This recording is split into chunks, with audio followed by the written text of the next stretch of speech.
Let's go to Niko House, political commentator, American in exile, founder of the MCSC network. Niko, I want to talk to you about the situation in Gaza, but before we turn to it, what's your reading on what we all witnessed in Pennsylvania yesterday?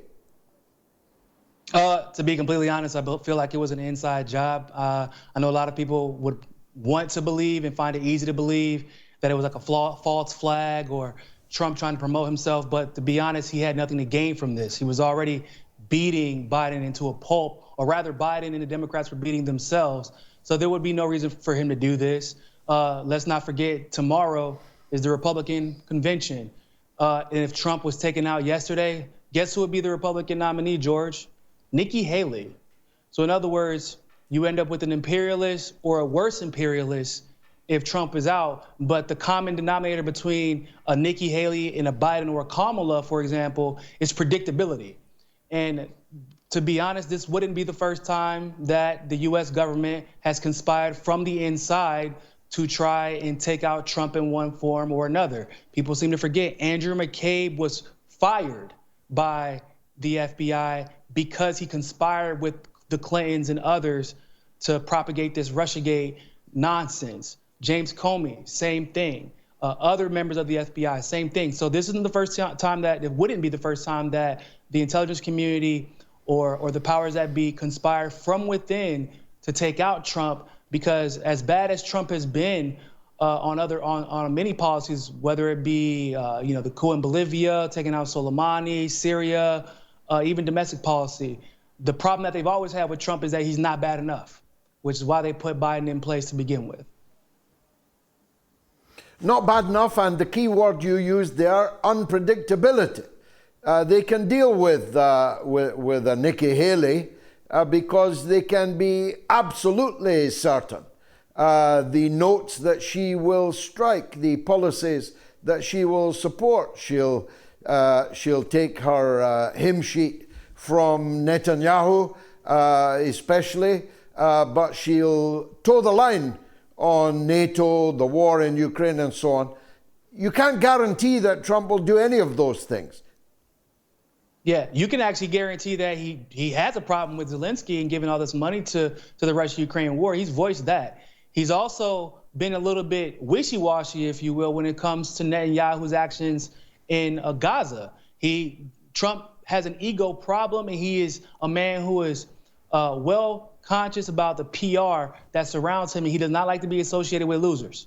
And Netanyahu right now is not very well liked on an international stage, and he a lot of the times has a bigger ego than Trump has, and Trump does not like to compete in that regard. So it isn't like Trump's death would necessarily or exclusively only benefit Democrats. People forget that these policies benefit whether it be Gaza, whether it be especially this war with Ukraine.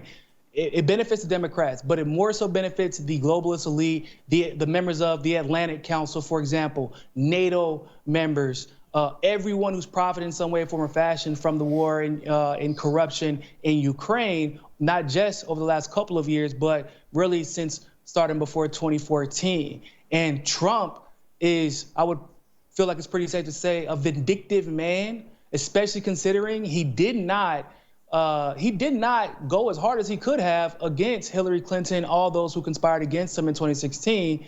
And even though he kind of let them slide, even though I believe, it was against the better judgment of literally everybody, I feel like he should have convicted her, or at least attempted to, given what she participated in. He didn't put Andrew McCabe in jail. He didn't even put James Comey in jail. And despite that, they still weaponized the justice system against him over the last 3.5 years to prevent him from running again. So if he gets into power this time, he doesn't have another election to worry about. He doesn't have any of it. The reins are off. He can do what he wants to, how he wants to do it, and he has a little bit more experience behind his belt this time. But more importantly, he has a vendetta. And I feel like a lot of people would feel the pain if he were to win, and that is what they're trying to prevent.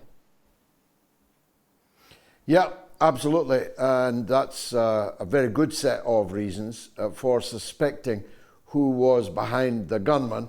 And if the gunman was all that he is now being said to be. And if he was the gunman, if he was the only gunman, these are all questions that will swirl. We'll return on Wednesday to these things. But Niko, I wanted to talk to you about the situation in Gaza. You were out there in the region comparatively recently.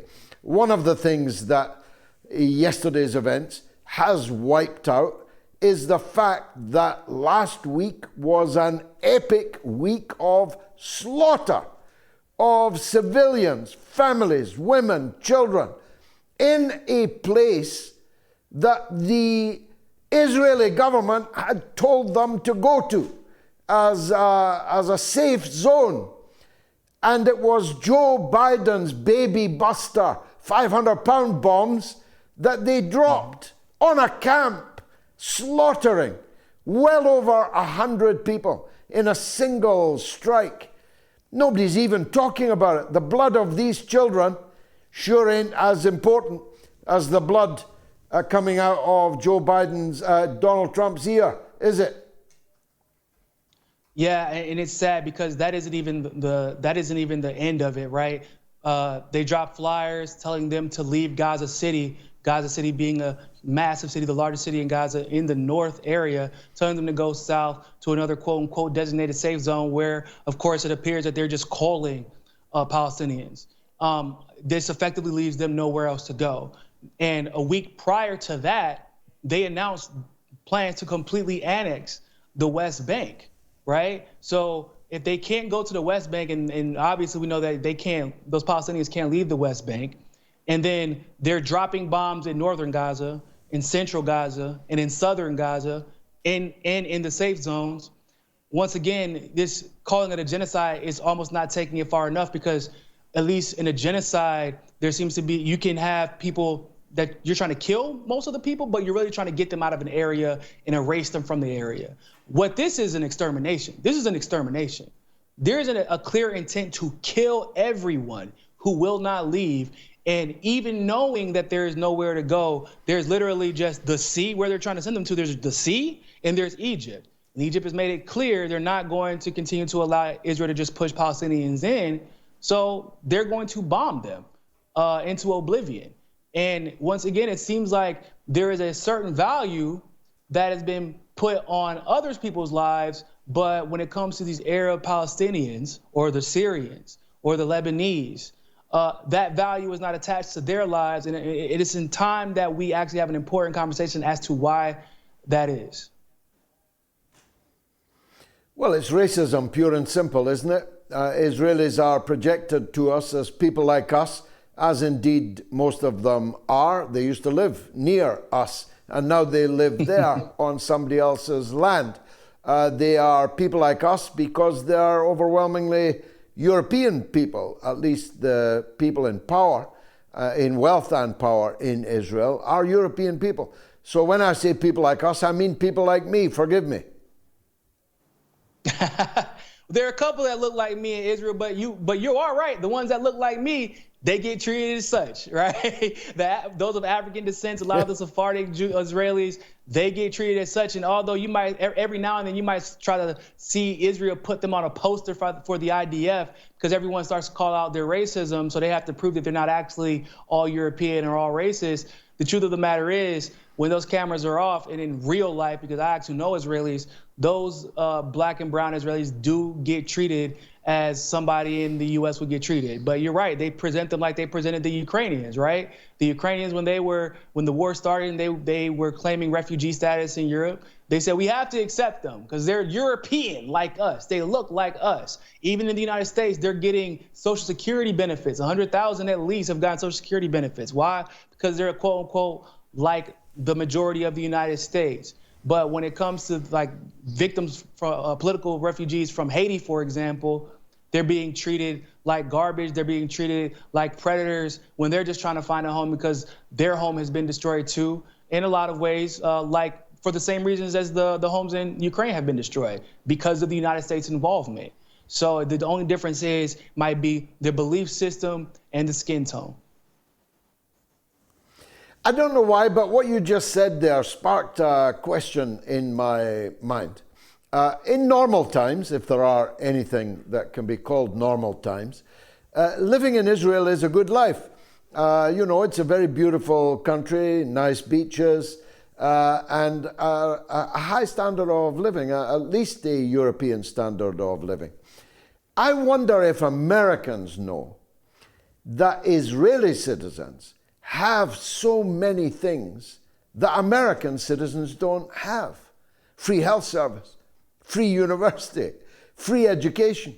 They have benefits to Israelis that Americans can only dream of, and yet it's the American taxpayer that's paying for it all. Does that ever occur or arise as a question? Yeah, I mean, when you say more than they can imagine, it's literally more than they can imagine. For example, if you do enough time in the IDF, for example, you can either get a full cash grant given to you. They can give you a business loan for you to start a business in Israel or in another country that you may have citizenship, or they'll even pay for your wedding if you're going to get married. You can do any of those things. If you get fired from a job, or if you even choose just to leave a job, you get severance pay in a lump sum usually. The benefits of Israel, I mean, there are people, depending on what your job is, right? If you get a job in the United States, they arrive in the United States and they get a social security card. They have high credit. They're offered scholarships and grant money to many of our elite institutions and colleges. And people have no idea that this is happening. And what's crazier is the fact that many Israelis, and these aren't even the ones that have the citizenship in multiple countries. These are the ones that just come out of Israel, not even the ones that are being able to take advantage of citizenship in maybe the EU or the United States. But those Israelis aren't even aware that their benefits are that unique.